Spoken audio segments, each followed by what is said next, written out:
అండి నమస్తే। ఈ టిప్స్ తో మన ఇల్లు నీటిగా ఉండటమే కాకుండా పనులను కూడా చాలా ఫాస్ట్ గా చేసుకోవచ్చు। బెడ్ పైన మనము బెడ్ షీట్ ని ఏదో ఒకటి వేస్తాం, కానీ దాన్ని ఎప్పుడైనా వాష్ చేయాలనిపిస్తే ఇలా బెడ్ షీట్ ని తీసేసాం కదండి, అప్పుడు బెడ్ అనేది డైరెక్ట్ గా కనబడుతుంది। కొత్త బెడ్ అయితే పర్వాలేదు, కానీ చాలా సంవత్సరాల బెడ్ అయింది అనుకోండి అంత నీట్గా కనిపించదు కదా।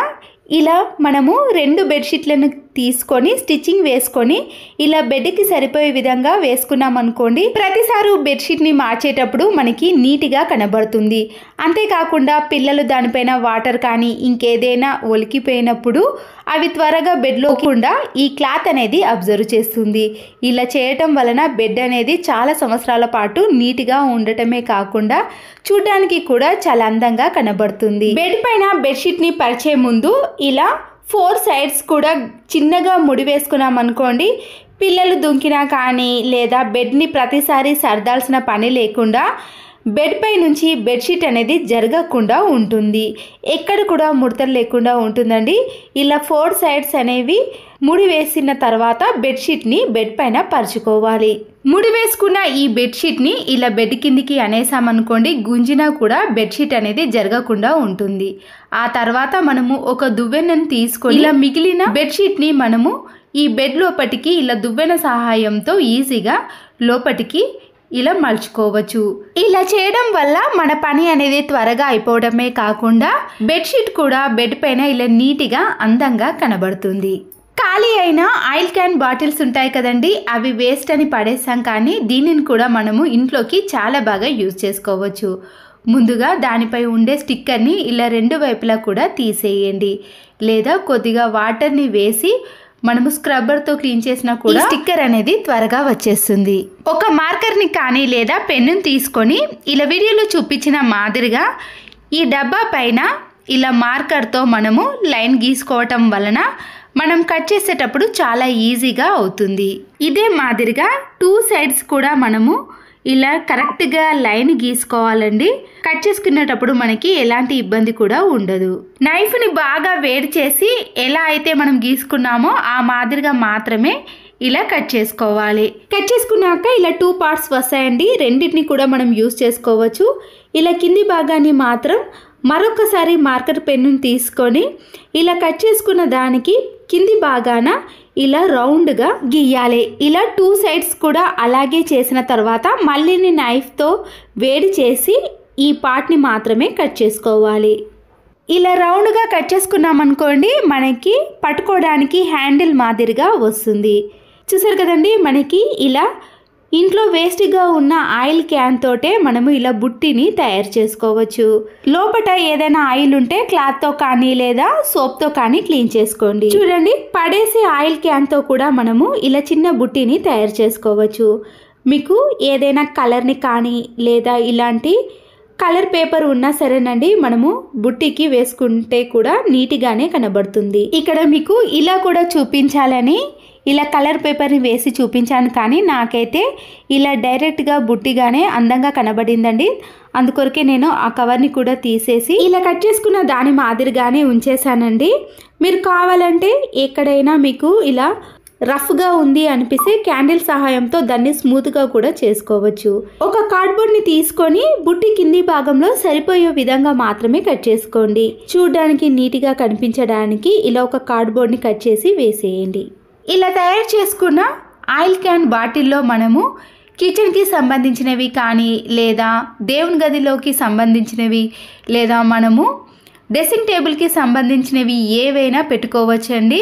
ఇలా ఎన్నైనా ఈజీగా దీంట్లో పడతాయి కాబట్టి ఎక్కడైనా పెట్టుకున్నా కూడా చాలా అందంగా కనబడుతుంది, తీసుకోవడం కూడా చాలా సులువుగా ఉంటుంది। ఇంకా అందంగా తయారు చేసుకున్నాం అనుకోండి, దీన్ని టెంపుల్కి తీసుకెళ్ళడానికి కూడా చాలా వీలుగా ఉంటుంది। ఇంతకు ముందు కూడా నేను కంఫర్ట్ బాటిల్తో ఇలా బుట్టిని ప్రిపేర్ చేసుకున్నానండి, అది కొద్దిగా చిన్న సైజులో ఉంది। ఇంతకు ముందు కూడా దీనిని ఇలా దేవుని గదిలోనే యూజ్ చేశాను। చూసారు కదండి ఎంత అందంగా ఉందో। ఈ వీడియో కూడా నా ఛానల్లో ఉందండి, కావాలనుకున్న వారు చూడొచ్చు। చూసారు కదండి, ఇదైతే కొద్దిగా పెద్ద సైజులో ఉంది. దేవుని గదికి కానీ కిచెన్కి సంబంధించినవి ఏవైనా చాలా పెట్టుకోవడానికి వీలుగా ఉంటాయి. ఈ ఆయిల్ క్యాన్ యొక్క సెకండ్ పార్ట్ ఉంది కదండి, పైనది కట్ చేసుకున్నాక ఇలా మిగిలిపోయింది కదా, దీన్ని కూడా మనము చాలా బాగా యూజ్ చేసుకోవచ్చండి. ముందుగా మనము స్క్రబ్బర్తో దీన్ని క్లీన్ చేసుకున్నాక టమాటాలు కానీ కూరగాయలకు సంబంధించినవి ఏవైనా కూడా ఇందులో పెట్టుకొని ఫ్రిడ్జ్లో స్టోర్ చేసుకున్నాం అనుకోండి, చాలా రోజుల పాటు ఫ్రెష్గా ఉంటాయి. ప్లాస్టిక్ కవర్లో కంటే ఇలా మందంగా ఉన్న ఇలాంటి ప్లాస్టిక్ డబ్బాలు స్టోర్ చేసుకొని చూడండి, 15 to 20 డేస్ వరకు కూడా ఏవైనా కూడా ఫ్రెష్గానే ఉంటాయి. ఇలా ఫ్రిడ్జ్లో పెట్టుకున్నాం అనుకోండి, తీసుకోవడం కూడా చాలా ఈజీగా తీసుకోవచ్చు.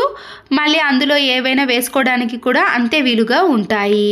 ఇలా ఈజీగా కనబడతాయి కాబట్టి పిల్లలు కానీ మనమైనా ఈజీగా తీసుకొని వీటిని యూజ్ చేసుకోవచ్చు. వాటర్ బాటిల్స్ కానీ లేదా కూల్ డ్రింక్ బాటిల్స్ ఉంటాయి కదండి, ఇలా వీడియోలో చూపించిన వరకు కట్ చేసుకున్నాక పైన క్యాప్ కూడా చిన్న హోల్ అనేది చేసుకోవాలి. మాస్క్ కు ఉండే ఎలాస్టిక్ దారాన్ని కానీ లేదా ఇంట్లో ఉండే కొద్దిగా గట్టిగా ఉన్న దారాన్ని తీసుకొని స్క్రబ్బర్ మధ్యలో నుంచి ఈ ఎలాస్టిక్ దారాన్ని తీసుకొని గట్టిగా ముడివేయాలి. మిగిలిన ఎలాస్టిక్ దారాన్ని ఇలా క్యాప్లో నుంచి హోల్ చేసుకున్నాం కదండి, దాని పైభాగం నుంచి తీసుకొని అక్కడ కూడా ఎక్కడైనా మనము మేకు కానీ ట్యాప్కు వేసుకునే విధంగా ఇలా కొద్దిగా గ్యాప్ ఇచ్చి ముడి వేసుకోండి. ఇప్పుడు ఈ స్క్రబ్బర్తో మనము కిచెన్లో ఉండే సింక్ను కానీ వాష్ బేసిన్ కానీ మురికిగా తయారైనప్పుడు మనము చేతికి లిక్విడ్ కానీ లేదా వాటర్ కానీ అంటుకోకుండా ఈజీ ప్రాసెస్లో క్లీన్ చేసుకోవచ్చు.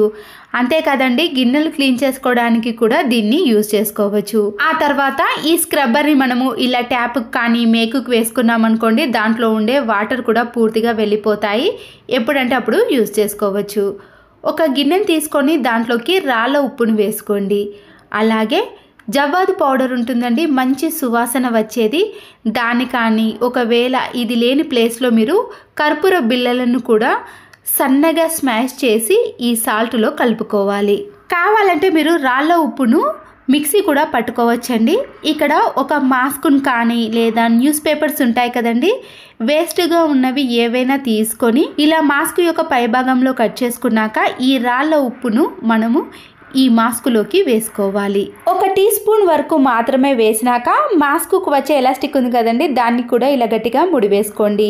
మరొక రకంగా అంటే ఇలా న్యూస్ పేపర్లో కానీ పిల్లలు నోట్బుక్ వాడని పేపర్లో ఈ రాళ్ళ ఉప్పుని వేసుకొని ఇలా పొట్లం కట్టిన మాదిరిగా ఈ రాళ్ళ ఉప్పు బయటికి రాకుండా ఒక రబ్బర్ బ్యాండ్ని వేసుకోండి.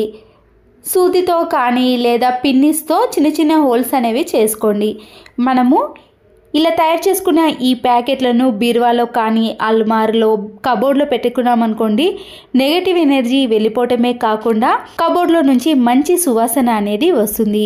అల్మారాలో కానీ కబోర్డ్లో ఏదైనా బ్యాడ్ స్మెల్ వచ్చినప్పుడు మనం తయారు చేసుకున్న ఈ పేపర్స్ని కానీ లేదా మాస్క్ని పెట్టేసామనుకోండి, కబోర్డ్ ఎప్పుడు తీసినా కూడా మంచి సువాసన అనేది వస్తుంది. ఈ యూస్ఫుల్ టిప్స్ మీకు నచ్చినట్లయితే తప్పకుండా ఒక లైక్ చేసి మీ ఫ్రెండ్స్కి కానీ రిలేటివ్స్కి షేర్ చేయండి. మరో వీడియోతో మళ్ళీ కలుద్దాం. Please subscribe Siri cooking and vlogs. Thanks for watching.